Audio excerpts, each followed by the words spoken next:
Okay, ವಿಚಾರಕ್ಕೆ ಸಂಬಂಧಪಟ್ಟಂತೆ ಮಾತನಾಡೋದಕ್ಕೆ ಸಾರಾ ಮಹೇಶ್ ಅವರು ಸಂಪರ್ಕಕ್ಕೆ ಸಿಕ್ಕಿದ್ದಾರೆ. ಸರ್ ನಮಸ್ತೆ. ನಮಸ್ಕಾರ ಸರ್. ಸರ್, ನಿಜಕ್ಕೂ ಕೂಡ ಇದು ತುಂಬಲಾಗದ ನಷ್ಟ ತಮಗೂ ಕೂಡ. ಈ ಸಂದರ್ಭದಲ್ಲಿ ಹೇಗೆ ನೆನಪು ಮಾಡ್ಕೊಳ್ತೀರಿ ಅಂತ? ಸರ್, ನಾವು ಯಾರು ನೆನ್ನೆ ಹಾಸ್ಪಿಟ್ಲಲ್ಲಿ ಇದ್ದಾಗ ಕೂಡ ಕುಮಾರಣ್ಣವರು ಈಗಾಗಲೇ ಇದು 2ನೇ ಬಾರಿ, ಇದು ಮೊನ್ನೆ ಈಗ ಸೇರಿದ್ದು 3ನೇ ಬಾರಿ. 2 ಬಾರಿ ಹುಷಾರಾಗಿ ಬಂದಿದ್ರು. ಹೌದು. ಈಗಲೂ ಹುಷಾರಾಗ್ತಾರೆ ಅಂತ ನೆನ್ನೆ ಸ್ವಲ್ಪ ಚೇತರಿಸ್ಕೊಳ್ಳುವಂತ ಪರಿಸ್ಥಿತಿನ ನೋಡಿದ್ವಿ. ಬಟ್ ದೇವ್ರಿಚ್ಛೆ. ನಾವು ಇಡೀ ದೇಶದಲ್ಲಿ ಇದೊಂದು ಮಾದರಿ ಕುಟುಂಬ. ದೇವೇಗೌಡರು ಸಾಹೇಬರು ಮತ್ತೆ ಅವ್ರ ಅಮ್ಮ ಚೆನ್ನಮ್ಮನವರು ಹೇಗಿದ್ರು ಅನ್ನೋದು ಇಡೀ ದೇಶಕ್ಕೆ ಗೊತ್ತಿರ್ತಕ್ಕಂಥದ್ದು.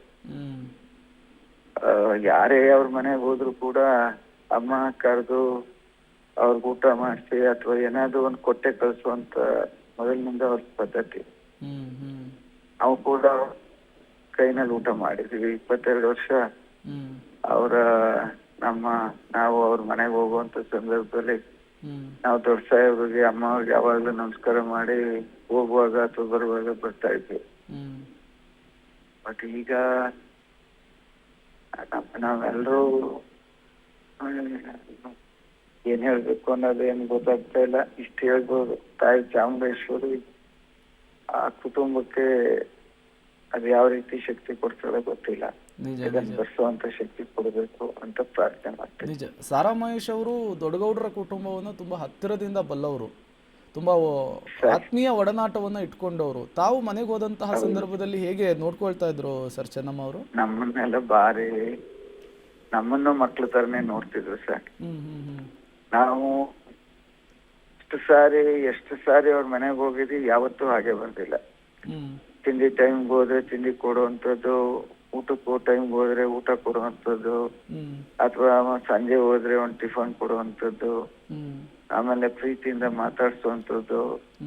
ಆಮೇಲೆ ನಮ್ಮ ಮಕ್ಕಳ ಒಂದು ಸಂದರ್ಭಗಳಲ್ಲಿ, ಶುಭ ಕಾರ್ಯಗಳಲ್ಲಿ ದೊಡ್ಡ ಸಾಹೇಬ್ರು ಮತ್ತು ಅಮ್ಮ ಯಾವತ್ತೂ ಜೊತೆಲೆ ಬರ್ತಿದ್ದಂಥದ್ದು.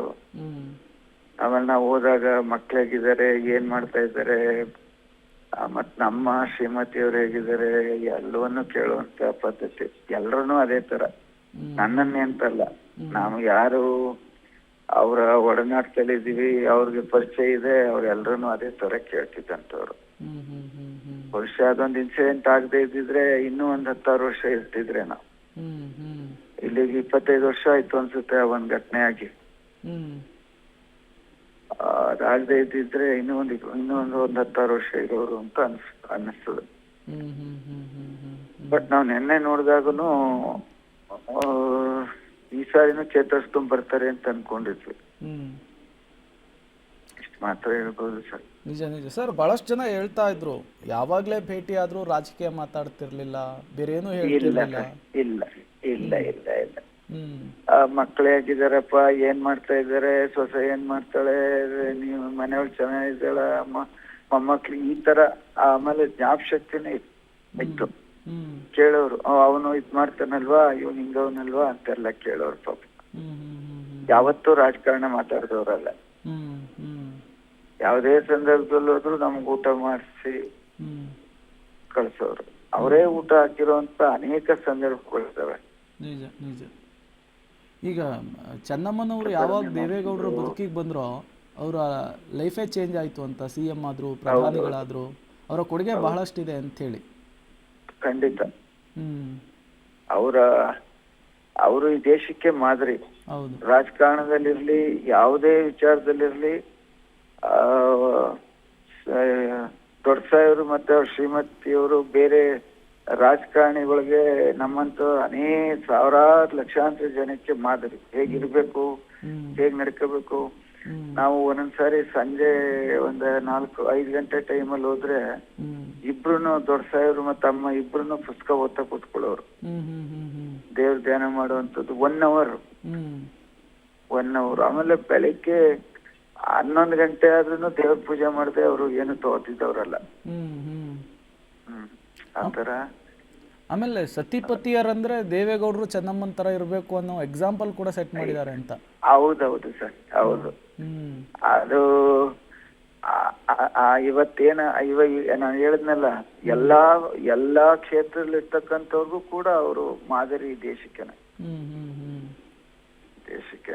ನೆನ್ನೆ ಕೂಡ ಸಾಹೇಬ್ರು ಅಲ್ಲಿ ಹಾಸ್ಪಿಟ್ಲಿಂದ ಅವ್ರು ದೊಡ್ಡ ಸಾಹೇಬ್ರು ಸಂಜೆ ಬಂದಾಗ ಆ ಅಮ್ಮ ಅವ್ರನ್ನ ಕೈ ಮುಟ್ಟಿ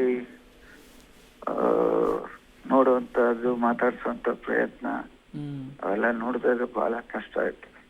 ನಿಜ ನಿಜ ನಿಜ. Thank you. ಆಮೇಲೆ ಕುಮಾರಣ್ಣವ್ರು ಇರ್ಬೋದು, ರೇವಣ್ಣವ್ರು ಇರ್ಬೋದು, ಎಲ್ಲರೂ ಕೂಡ ಅಷ್ಟೇ ಹಚ್ಕೊಂಡಿದ್ರು. ನೆನ್ನೆ ದಿನ ಎಲ್ಲ ತುಂಬಾ ಹತ್ತಿದ್ದಾರೆ ಅವರು. ಹೌದೌದು, ತುಂಬಾ ಕಣ್ಣೀರು ಹಾಕಿದ್ದಾರೆ. ನಿಜ ಸರ್, ನಿಜ. ಆಗ್ಲಿ sir. Okay okay, thank you Sara Mahesh ಅವರೇ, ಇಷ್ಟೊತ್ತು ಪಬ್ಲಿಕ್ ಟಿವಿ ಜೊತೆ ಮಾತನಾಡಿದ್ದಕ್ಕಾಗಿ.